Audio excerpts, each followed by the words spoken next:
اے ایمان والو، اپنے معاہدوں کو پورا کرو۔ تمہارے لیے چرنے والے مویشی حلال کر دیے گئے ہیں بجز ان کے جو تمہیں پڑھ کر سنائے جاتے ہیں، مگر حالت احرام میں شکار کو حلال نہ جاننا۔ اللہ جیسا چاہتا ہے حکم دیتا ہے۔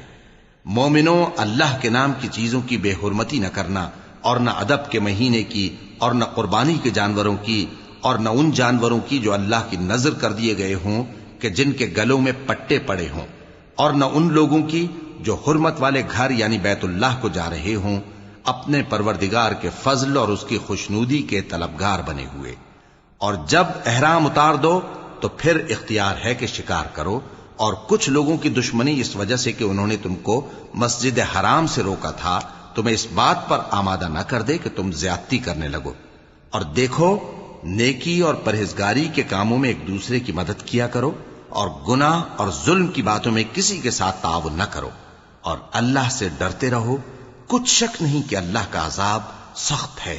تم پر مرا ہوا جانور اور بہتا لہو اور سور کا گوشت اور جس چیز پر اللہ کے سوا کسی اور کا نام پکارا جائے، اور جو جانور گلا گھٹ کر مر جائے، اور جو چوٹ لگ کر مر جائے، اور جو گر کر مر جائے، اور جو سینگ لگ کر مر جائے، یہ سب حرام ہیں۔ اور وہ جانور بھی جس کو درندے پھاڑ کھائیں، مگر جس کو تم مرنے سے پہلے ذبح کر لو، اور وہ جانور بھی جو غیر اللہ کے آستانے پر ذبح کیا جائے، اور یہ بھی کہ پانسوں سے قسمت معلوم کرو۔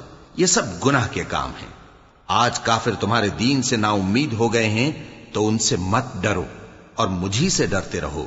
آج میں نے تمہارے لیے تمہارا دین کامل کر دیا ہے اور اپنی نعمتیں تم پر پوری کر دی، اور تمہارے لیے اسلام کو بطور دین پسند کر لیا۔ ہاں، جو شخص بھوک میں ناچار ہو جائے بشرطے کہ گناہ کی طرف مائل نہ ہو تو اللہ بخشنے والا ہے، بڑا مہربان ہے۔ اے نبی، تم سے پوچھتے ہیں کہ کون کون سی چیزیں ان کے لیے حلال ہیں۔ ان سے کہہ دو کہ سب پاکیزہ چیزیں تم کو حلال ہیں، اور وہ شکار بھی حلال ہے جو تمہارے لیے ان شکاری جانوروں نے پکڑا ہو جن کو تم نے سدھا رکھا ہو، اور جس طریق سے اللہ نے تمہیں شکار کرنا سکھایا ہے اس طریق سے تم نے ان کو سکھایا ہو۔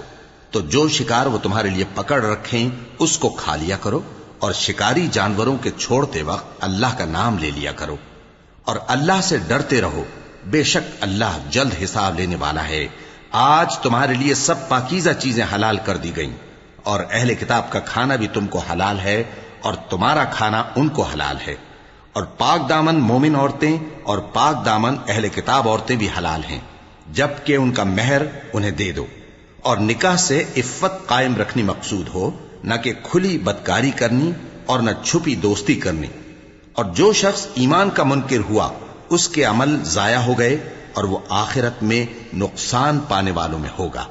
مومنوں، جب تم نماز پڑھنے کا قصد کیا کرو تو اپنے منہ اور کوہنیوں تک ہاتھ دھو لیا کرو، اور سر کا مسح کر لیا کرو، اور ٹخنوں تک پاؤں دھو لیا کرو، اور اگر جنابت کی حالت میں ہو تو نہا کر پاک ہو جایا کرو، اور اگر بیمار ہو یا سفر میں ہو یا کوئی تم میں سے بیت الخلا سے ہو کر آیا ہو یا تم نے عورتوں سے مقاربت کی ہو، پھر تمہیں پانی نہ مل سکے تو پاک مٹی لو اور اس سے منہ اور ہاتھوں کا مسح یعنی تیمم کر لو۔